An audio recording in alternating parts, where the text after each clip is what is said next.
ये है NDTV special चुनाव इंडिया का और इस वक्त हम मौजूद हैं दिल्ली में। दिल्ली में 7 सीटें हैं लोकसभा की और इन पर जो चुनावी समीकरण है वो दिलचस्प हो गए हैं क्योंकि इंडिया अलायंस में आम आदमी पार्टी और कांग्रेस दोनों साथ मिलकर इस बार बीजेपी को चुनौती देने की तैयारी में। लेकिन क्या आम आदमी पार्टी और कांग्रेस के नेताओं के साथ आने के बाद क्या इनके कार्यकर्ता भी साथ आकर ज़मीन पर चुनाव लड़ पाएंगे और बीजेपी के सामने क्या मजबूत दावेदारी पेश कर पाएंगे? आइए पता करते हैं।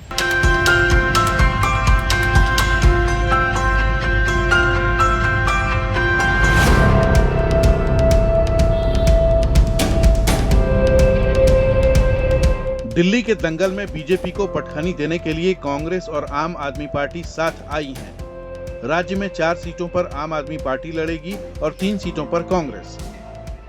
आम आदमी पार्टी ने अपनी 4 सीटों पर उम्मीदवारों का ऐलान कर दिया है, लेकिन कांग्रेस ने अभी तक अपने पत्ते नहीं खोले हैं। देखते हैं कि दिल्ली में मुकाबला किस किस का होगा।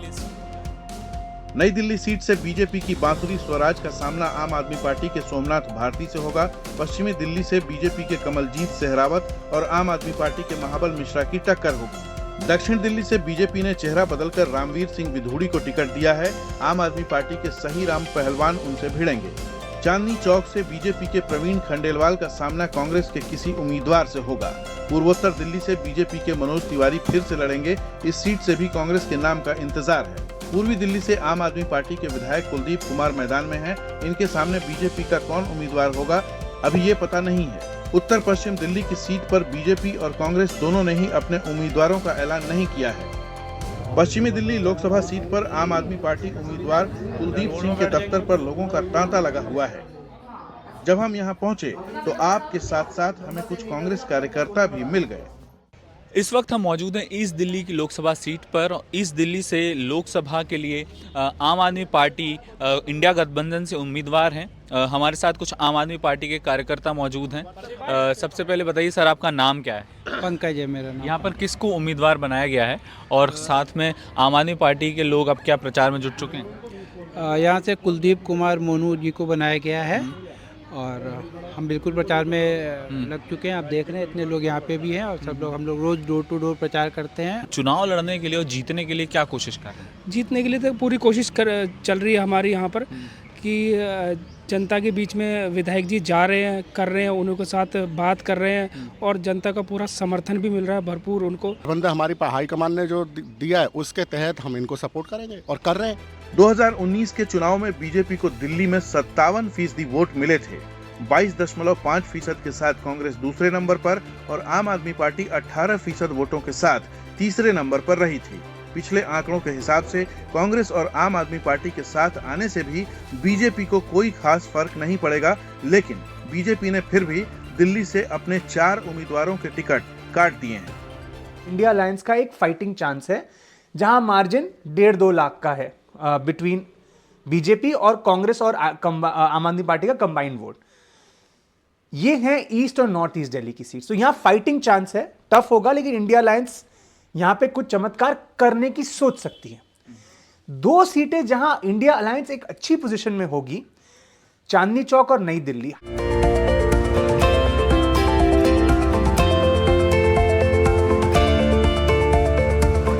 अब चलते हैं पुरानी दिल्ली वाले इलाके में। ये चांदनी चौक लोकसभा सीट में आता है। पुरानी दिल्ली इलाके में मुस्लिम वोट भी अच्छा खासा है। इस वक्त हम मौजूद हैं चांदनी चौक लोकसभा सीट पर। यह देश की सबसे ज़्यादा घनत्व वाली लोकसभा सीटों में से एक है। हमारे साथ यहाँ पर चांदनी चौक सीट पर कुछ कांग्रेस वर्कर्स हैं। जो आम आदमी पार्टी और कांग्रेस के बीच गठबंधन हुआ है उसमें से जो चांदनी चौक सीट है वो कांग्रेस के खाते में गई है। हमारे साथ कुछ वर्कर्स हैं। बताइए सर, आपका नाम क्या है? मेरा नाम मोहम्मद आकिल नन्नू है। ये बताइए कि अब जब गठबंधन है आम आदमी पार्टी कांग्रेस के बीच, क्या जो कार्यकर्ता है वो ज़मीन पर एक साथ मिलकर एक प्रत्याशी के लिए चुनाव लड़ेगा? दोनों पार्टी के कार्यकर्ता ज़मीन पर उतरकर गठबंधन के कैंडिडेट के लिए अभी से ही जीतोड़ मेहनत में लगे हुए हैं। अभी कांग्रेस पार्टी ने अपना प्रत्याशी घोषित नहीं करा, जल्दी कांग्रेस पार्टी भी अपना उम्मीदवार दे रही। क्या लगता है जो कार्यकर्ता हैं आम आदमी पार्टी कांग्रेस के, दोनों ज़मीन पर एक साथ हो पाएंगे? देखिए, ऐसा है, ये बहुत ज़रूरी है। कोई भी गठबंधन हो, जब तक नीचे के कार्यकर्ता आपस में नहीं मिलेंगे, काम कोई भी पार्टी जीतती नहीं है। पार्टी के तौर पर हम लोगों में पूरा आक्रोश है कि हमें लड़के हैं, क्योंकि हमारे बड़े नेताओं ने जिस गठबंधन को करा, हम उसका सलाम करते हैं। दिल्ली में इंडी गठबंधन की कामयाबी के लिए जरूरी है कि कांग्रेस और आप के कार्यकर्ता मिलकर चुनाव लड़ें, लेकिन क्या ये हो सकेगा? चुनौती बनेगी।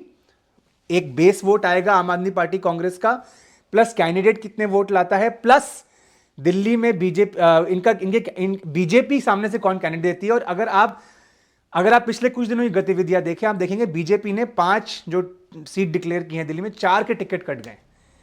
तो इसके पीछे भी ये गणित जरूर रहा होगा कि जो नया समीकरण बना है उसे कैसे काटा जाए। अगर गणित के हिसाब से देखें तो इंडी गठबंधन की दिल्ली में सीटें जीतने की उम्मीदें कम लगती हैं, लेकिन राजनीति मैथ्स कम केमिस्ट्री ज्यादा है। दिल्ली से वैभव पलनीटकर की ग्राउंड रिपोर्ट, एनडीटीवी इंडिया।